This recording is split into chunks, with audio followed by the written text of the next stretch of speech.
southwestern Miami County until 12:15 p.m. At 10:09 a.m., radar and automated rain gauges indicated thunderstorms producing heavy rain across the warned area. Between 1.5 and 2 inches of rain have fallen.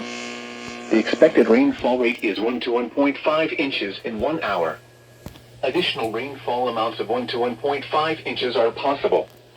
Flash flooding is ongoing or expected to begin shortly. Hazard: flash flooding caused by thunderstorms.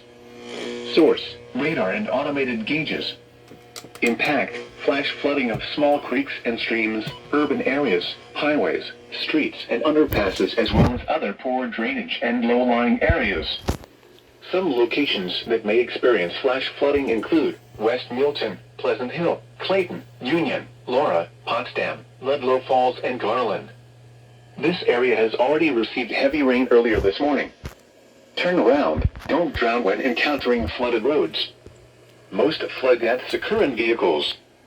Stay away or be swept away. River banks and culverts can become unstable and unsafe.